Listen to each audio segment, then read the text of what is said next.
अब हम स्टार्ट कर रहे हैं क्लास 11th का ये कंप्यूटर साइंस का micro processor term. Micro processor क्या होता है? सीपीयू, और कुछ नहीं है। Micro processor is CPU.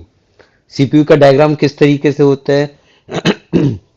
अगर आपने कभी हार्डवेयर में सीपीयू जिसे हम बोलते हैं, एक बॉक्स होता है, उसको अगर आपने ओपन किया होगा तो मदरबोर्ड, मदरबोर्ड में भी देखा होगा, ये सीपीयू होता है। CPU, central processing unit. इसको माइक्रो प्रोसेसर बोल दिया गया, क्यों? क्योंकि ये एक सिंगल चिप में कई सारी चीजें होती हैं। क्या क्या चीजें होती हैं अभी आगे आएगा। पहले क्या होता था कि लार्ज रूम्स रहते थे। लार्ज रूम में आपका सीपीयू होते थे, मल्टीपल कैबिनेट्स होते थे, मतलब एक वेरी बिग लार्ज रूम। अब क्या है, ये सिंपल एक छोटे से प्रोसेसर में आ गया, एक सिंपल छोटी सी जगह में आ गया। साइज आपका क्या हुआ? रिड्यूस। साइज आपका रिड्यूस हो गया। किसका? सीपीयू का। एक सिंगल चिप में आ गया। एक सिंगल चिप में आ गया तो इसे हम माइक्रो प्रोसेसर बोल दिए। अ processor which is implemented on single microchip. जो एक सिंगल माइक्रोचिप में आ गया उसे हम माइक्रो प्रोसेसर बोल दिए। आजकल almost all the CPUs are micro processor. सभी माइक्रो प्रोसेसर ही हैं, क्योंकि एक सिंगल चिप में ये आ जाते हैं। इसके बाद हम पढ़ते हैं टाइनी इलेक्ट्रॉनिक चिप। मतलब ये सिंगल माइक्रो प्रोसेसर है, सिंगल एक छोटे से चिप में आ गया, मतलब ये टाइनी एक इलेक्ट्रॉनिक चिप है। इसमें इलेक्ट्रॉनिक चीजें लगी हुई होती हैं। जो क्या काम करता है हमने पहले भी देखा है, वो अर्थमेटिक एंड लॉजिक यूनिट जो होता है उसको इंप्लीमेंट करता है, उसको प्रोसेस करता है। मतलब arithmetic, calculation, logic unit and control function, ये कंट्रोल फंक्शन करता है, जो हमने प्रीवियस लेक्चर में देखे सीपीयू के बारे में। These days, a microprocessor is built over an integrated circuit. Integrated circuit बोलते हैं। integrated circuit में आजकल ये होता है, comprising millions मतलब जान रहे हैं, 1 million is equals to 10 lakh, मतलब इतने लगभग मिलियंस ऑफ स्मॉल कंपोनेंट। इसमें क्या क्या चीज होते हैं? रजिस्टर्स होते हैं, register, transistors, diodes, register, transistors, diode, ये सारी चीजें होती हैं। इंक्रीज्ड प्रोसेसिंग कैपेबिलिटी, इसकी कैपेबिलिटी बढ़ जाती है। डिक्रीजिंग फिजिकल साइज, जब ये एक लार्ज रूम में था और ये अब स्मॉल में आने लगा, तो इसका मतलब ये नहीं कि इसकी प्रोसेसिंग स्पीड कम हो गई, इसकी प्रोसेसिंग स्पीड इवन पहले से ज्यादा बेटर है। साइज में रिड्यूस्ड है एंड रिड्यूस्ड इवन कॉस्ट। एक कमरे में सामान रखने, एक कमरे में पूरा सामान रखने से अच्छा है इतनी सी जगह में रखा जाए, तो इसका कॉस्ट भी रिड्यूस होता है। तो सीपीयू के बारे में आपने देखा, कुछ इस तरीके का देखा है। ये 3D डायग्राम है सीपीयू का। तो आपने ये देख लिया कि सीपीयू पहले लार्ज रूम्स में रखे जाते थे, अब एक सिंगल चिप में रखा जाता है। ये इंटीग्रेटेड सर्किट आईसीज जिसे बोलते हैं, आईसी में रखा जाता है। और इसमें मिलियंस ऑफ इलेक्ट्रॉनिक चीजें रहती हैं। इलेक्ट्रॉनिक, एक इलेक्ट्रॉनिक चिप के अंदर मिलियंस ऑफ इलेक्ट्रॉनिक चीजें होती हैं। में चीजें मतलब कंपोनेंट होते हैं, जो कि like register, transistor and diodes. इसके बाद हम पढ़ते हैं जनरेशन ऑफ माइक्रो प्रोसेसर। तो जनरेशन ऑफ माइक्रो प्रोसेसर में क्या आता है? First generation, second generation, third, fourth and fifth generation. अब हम इस तरीके से याद कर सकते हैं इसे। 1971 से कहानी चालू हुई, 2 साल 1973 तक, ठीक है। फिर 74 से चालू हुआ 78 तक, मतलब यहाँ 2 साल, यहाँ 4 साल। उसके बाद चालू हुआ 79 से 80, मतलब 2 साल, 79 से 80, 2 साल। फिर 81 से 95, मतलब 14 ईयर्स। फिर आ जाता है 95 से अभी तक। मतलब क्या हुआ कि ये 5 जनरेशन है। इसके बारे में हम पढ़ेंगे। तो फर्स्ट जनरेशन क्या है? फर्स्ट जनरेशन मतलब सबसे पहला कंप्यूटर जो आया, मतलब पहला कंप्यूटर इन द सेंस जिसमें जनरेशन्स में ये डिवाइड होना चालू हुआ 1971 में। The first generation introduce micro processor like Intel 4004, मतलब ये सब एग्जाम्पल हैं। इंटेल 8008, 4004, 8008, ठीक है। इसमें जो इंटेल 4004, अभी मैं 8 बिट को काटता हूं, 4 bit processor operating system operating था। 4 बिट, देखिए यहां पर 4 बिट से चालू होता है, फिर 8 बिट भी हो जाता है, फिर 16 बिट होता है, 32 बिट होता है, 64 बिट होता है। यही जनरेशन में चेंज हुआ। अब ये 4 बिट 8 बिट होने से क्या अंतर हुआ? 4 बिट होने से इतनी चीजें की प्रोसेसिंग एक बार में कर सकता है, 4 बिट जिसे होता है। अभी वो भी चीजें आगे आएंगी। तो एग्जांपल हो गया Rockwell international PPS 4 and Intel 8008, मतलब 4004, 8008, 4 और 8 बिट प्रोसेसर आए, ठीक है। मेनली 4 बिट प्रोसेसर था, 8 बिट आना चालू हो गए थे। बस ये है। सेकंड जनरेशन में क्या हो गया? 8 bit, total 8 bit, development of 8 bit micro processor. Micro processor मतलब सीपीयू, जो कि 8 बिट वाले आने चालू हो गए थे। इसमें आपके एग्जांपल 8085, इंटेल 8085, आपने यहाँ पर दो एग्जांपल पढ़े, 8008, यहाँ 8085, मतलब कि इंटेल का और नेक्स्ट वर्जन आया मोटोरोला 6800 एंड 6801। मतलब पहले से सबसे पहले आया 4004, 8008, इसके बाद वाला 8085, इस तरीके से इंटेल आया। अब थर्ड जनरेशन क्या चालू हुआ? 1979 से 80 तक। Third generation what? 16 bit processor, यहां पर 16 बिट प्रोसेसर आने लगा। 16 बिट प्रोसेसर कौन कौन से हो गया? इसके बाद इंटेल में 8085 आया, यहाँ 8085 के बाद 8086 बोल दिया गया। 8086 हो गया, या 80186, 80286 एंड मोटोरोला 68000 आ गया। ठीक है, ये एग्जांपल्स हैं। ये थर्ड जनरेशन का माइक्रो प्रोसेसर का सीपीयू का एग्जांपल है, जो कि 16 बिट प्रोसेसर थे। अब आ जाते हैं फोर्थ जनरेशन। फोर्थ जनरेशन में क्या होता है? 32 बिट प्रोसेसर आ गया। 32 बिट प्रोसेसर आ गया मतलब जो यहाँ 80186 आ रहा था, वो 80286 भी थर्ड जनरेशन में आया। फोर्थ जनरेशन में 80386 आ गया। सीक्वेंस में ही है, कोई अंतर नहीं है। मोटोरोला का 68020 आ गया। हम इसको टेबल फॉर्मेट में भी इस तरीके से लिख लेते हैं, 68020, 68020, इससे पहले 68000 आया था, ठीक है ना। मोटोरोला का एग्जाम्पल एक याद रहे वो भी सही है, कोई दिक्कत नहीं है। फिफ्थ जनरेशन क्या हुआ? 95 से आज तक का। We are currently in the fifth generation. 64 bit processor हो गया। अब आप नाम सुन रहे होंगे कि Pentium, Celeron and multi core processor. Multi core processor का क्या यूज आएगा वो हम अभी देखते हैं। तो याद करने के हिसाब से आप देख सकते हैं कि फर्स्ट जनरेशन में 4 बिट था। सेकंड जनरेशन में इसको हम 2 to the power 2 बोलते हैं, 2 to the power 3 है, 2 to the power 4, 2 to the power 5, 2 to the power 6। मतलब first generation, second generation, third generation, fourth generation, fifth generation, इस तरीके से चीजें आ गई। फर्स्ट जनरेशन में इंटेल के 4004, 8008 थे। सेकंड जनरेशन में 8085, थर्ड जनरेशन में 8086, 186, 286, मतलब 80186, 80286।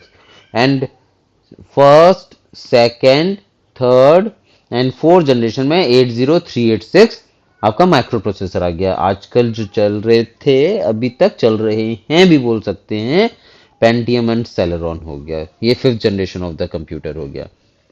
माइक्रो प्रोसेसर स्पेसिफिकेशन, अब हम इसके स्पेसिफिकेशन के बारे में पढ़ेंगे। Classification of micro processor. Micro processor का किस तरीके से हम क्लासिफाई कर सकते हैं, किस बेसिस पे क्लासिफाई कर सकते हैं? चिप के टाइप के हिसाब से, वर्ड के साइज के हिसाब से, मेमोरी के साइज के हिसाब से, क्लॉक स्पीड के हिसाब से, और भी कई तरीके हैं। These features are briefly explain below. ये वर्ड साइज क्या है, वर्ड साइज जैसे अभी हमने बात किया कि पहले 8 बिट के होते थे, फिर उसके बाद 16 बिट के भी हो गए, 32 बिट के भी हो गए, और अब 64 बिट के भी हो गए। मतलब 64 बिट वाले वर्ड साइज अभी चल रहे हैं। तो मैक्सिमम नंबर ऑफ बिट्स, जो maximum number of bits that a micro processor can process at a time, एक साथ कितने बिट माइक्रो प्रोसेसर हैंडल कर सकता है, रिजॉल्व कर सकता है, प्रोसेस कर सकता है, उस वो बिट हो गया, maximum number of bit word size हो गया। जो पहले 8 बिट होता था, मतलब छोटी वैल्यू, 8 बिट में क्या, 0 1 2 सॉरी 0 1 0 1 0 1 1 0 कुछ भी लिख सकते हैं। 8 बिट, 8 बिट का हो गया, इतने प्रोसेसिंग होते थे, लेकिन अब इसका कितना ज्यादा हो गया, मतलब 64 बिट। आप ऐसे लिखेंगे तो काफी ज्यादा आ जाएगा। इतने बिट्स को माइक्रो प्रोसेसर एक टाइम में प्रोसेस कर सकता है। This is word size. तो वर्ड साइज के हिसाब से माइक्रो प्रोसेसर का स्पेसिफिकेशन या माइक्रो प्रोसेसर का क्लासिफिकेशन होता है। अब आ जाएगी मेमोरी साइज। इसके बाद हम किस तरीके से क्लासिफिकेशन कर सकते हैं, मेमोरी साइज के हिसाब से। मेमोरी साइज के हिसाब से कैसे करेंगे, आगे देखते हैं। Memory size depending upon the word size, ऊपर हमने वर्ड साइज पढ़ा। The size of the RAM varies, word size छोटा था, वर्ड साइज 8 बिट का था, वर्ड साइज 8 बिट का था तो रैम का साइज छोटा था। ठीक है, मतलब इसमें कम डेटा रख सकते थे। लेकिन अब जैसे जैसे ये इंक्रीज हुआ, 4 bit, 8 bit, 16 bit, 32 bit, 64 bit, जैसे जैसे ये 64 बिट तक आया, रैम का साइज 16 एक्साबाइट तक चला गया। 16 एक्साबाइट काफी ज्यादा होता है, काफी ज्यादा होता है, आपने ये देखा होगा। मैंने बताया था बिट, बिट के बाद 8 bit is equal to 1 byte, byte के बाद किलोबाइट, किलोबाइट के बाद मेगाबाइट, मेगाबाइट के बाद गीगाबाइट, इस तरीके से आ जाता है टेराबाइट, ऐसे ऐसे करके एक्साबाइट भी आता है। ठीक है, अब हम पढ़ते हैं क्लॉक स्पीड। क्लॉक स्पीड क्या है, computer have an internal clock that generate pulse. जो क्लॉक क्लॉक में टिक टिक टिक टिक का आवाज होती है, आप ये समझ लीजिए ये क्लॉक स्पीड क्या है, जो पल्स जनरेट करे, जो सिग्नल्स जनरेट करे at regular interval. At regular interval मतलब थोड़े थोड़े टाइम पर, एक रेगुलर इंटरवल के हिसाब से। Clock speed simply means the number of pulses generated per second by clock inside a computer. जो clock inside a computer, computer के अंदर क्लॉक होता है, वो कितने पल्स जनरेट कर रहा है, कितने पल्स जनरेट कर रहा है। पहले होता था हर्ट्ज में कैलकुलेशन, फिर किलो हर्ट्ज में, फिर गीगा हर्ट्ज में कैलकुलेशन होने लगा। गीगा हर्ट्ज का कैलकुलेशन का मतलब ये हो गया कि बिलियंस ऑफ पल्सेस पर सेकेंड ये कैलकुलेट होते हैं, बिलियंस बिलियंस। ठीक है, the clock speed indicate the speed at which the computer can execute instruction, किस तरीके से एग्जीक्यूट होता है इंस्ट्रक्शंस। अब हम आते हैं कोर की तरफ, और हम आते हैं सीपीयू कोर की तरफ। बातें की है, सीपीयू कोर क्या होता है। सीपीयू कोर जो इंडिविजुअल प्रोसेसिंग यूनिट है, सीपीयू की प्रोसेसिंग यूनिट है, मतलब प्रोसेसिंग की यूनिट आपका कोर कहला गई। अब हर एक कोर में कैन एग्जीक्यूट इंस्ट्रक्शंस इंडिपेंडेंटली। आप ये देखते होंगे सीपीयू में 6 कोर, 8 कोर, मतलब हर एक अपने में एक सीपीयू है। और 6 कोर जैसे i5 में आपने देखा होगा, आजकल जो चल रहा है i5, i7 में 8 कोर तक आते हैं। तो इस हिसाब से each core can execute instruction independently. हर एक कोर 1 2 3 4 5 6 7 8, हर एक कोर अपने में इंस्ट्रक्शन से इंडिपेंडेंटली एग्जीक्यूट करता है। Think it as a brain, separate brain. और यहां पर 8 दिमाग हैं, 8 ब्रेन है, 8 सीपीयू बोल सकते हैं। With in the CPU that perform task, मतलब एक सीपीयू के अंदर 8 कोर्स है, 8 ब्रेन्स हैं। ब्रेन्स बढ़ते जा रहे हैं, स्पीड बढ़ती जा रही है। CPU with multiple course can execute instructions in parallel. Multiple course जब हो जा रहे हैं मतलब एक से ज्यादा, दो, तीन, चार, पांच, आठ, तो ये मल्टीपल कोर होने से इंस्ट्रक्शंस भी ये पैरेलली एग्जीक्यूट कर रहे हैं, इनेबलिंग मोर एफिशिएंट मल्टीटास्किंग। तो यहाँ मल्टीटास्किंग हो जाती है एंड इंक्रीज परफॉर्मेंस, परफॉर्मेंस इसकी इंक्रीज हो रही है। कंप्यूटेशन यूनिट, कोर क्या हो गया इसके हिसाब से, कंप्यूटेशन यूनिट हो गई। कंप्यूटेशन यूनिट क्या हो गया, पहले क्या होता था, एक टास्क होता था एक समय में, एक टास्क होता था सीपीयू से, एक टास्क होता था प्रोसेसर से, लेकिन अब क्या है, मल्टी कोर प्रोसेसर आ गए। मल्टी कोर मतलब एक से ज्यादा प्रोसेसर आ गए हैं, तो क्या होने लगा है कि मल्टीटास्क फैसिलिटी बड़े इजी तरीके से होने लगी है। ये परफॉर्मेंस जब मल्टीटास्क होने लगे हैं, मल्टी कोर आ चुके हैं, तो क्या होगा, इसकी सिस्टम की परफॉर्मेंस इंक्रीज हो जाएगी। तो सिस्टम की परफॉर्मेंस भी इंक्रीज हुई है। सीपीयू विद 2, 4, 8 कोर्स जो होते हैं, तो इनको क्या बोल दिया गया, 2 को हो गया डुअल कोर, 4 को हो गया क्वाड्रिलेटरल, जैसे आपने देखा होगा 4 साइड होते तो क्वाड्रिलेटरल साइड के हिसाब से, अब वैसे याद कर लीजिए। 4 है तो क्वाड कोर हो गया, एंड 8 है तो ऑक्टा कोर प्रोसेसर हो गया रेस्पेक्टिवली, ठीक है। अब हम बात करते हैं माइक्रो कंट्रोलर।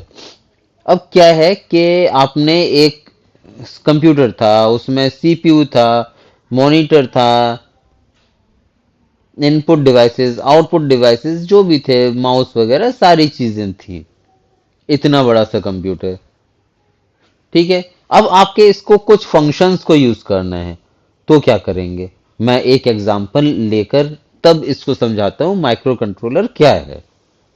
जैसे आपका टीवी का रिमोट है, रिमोट में कुछ काम अंदर हो रहे हैं, कंप्यूटर वाली चीज ही अंदर हो रही है, जो कि इसके कुछ कुछ सेलेक्टेड पार्ट को इनपुट भी है, आउटपुट भी कुछ आ रहा है, इसके सेलेक्टेड पार्ट को हमने एक जगह रखा और उससे यूज कर रहे हैं। आपने वॉशिंग मशीन का एग्जांपल ले लीजिए। वॉशिंग मशीन में, ऑटोमेटिक वॉशिंग मशीन में कुछ तो ऐसा है जो कपड़े भी धुल जा रहे हैं, पानी भी आ जा रहा है, ड्रेन भी हो जा रहा है, सोख भी ले रहा है, वो कंप्यूटर की तरह ही कुछ काम कर रहा है, लेकिन कंप्यूटर के तरीके से रिवर्स ऑर्डर में नहीं हो सकता, मतलब ये कंप्यूटर के सारे काम नहीं कर सकता।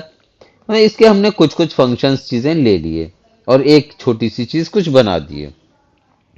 तो ये जो डिवाइसेस है, ये कंप्यूटिंग डिवाइस है, मतलब कुछ कंप्यूट कर रहा है, कुछ चीज कर रहा है, कुछ एक्स्ट्रा फंक्शन कर रहा है जो हम इससे कराना चाहते हैं। मतलब computing devices, a fixed amount of RAM, ROM and other peripherals all embedded in single chip.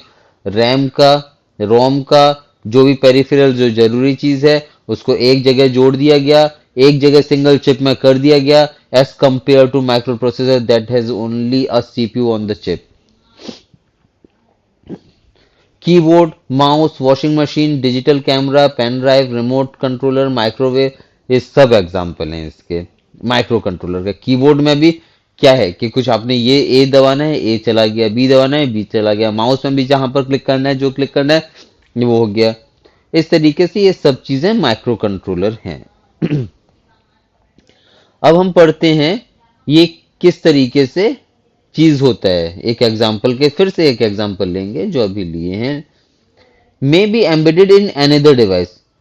एक डिवाइस मतलब कि दूसरे डिवाइस से हमने जोड़ दिया किसी तरीके से। Structure of microcontroller to और system to perform specific function. कुछ फंक्शन, स्पेसिफिक फंक्शन करने के लिए, जैसे टीवी का रिमोट है तो उसको स्पेसिफिक फंक्शन कुछ करना है।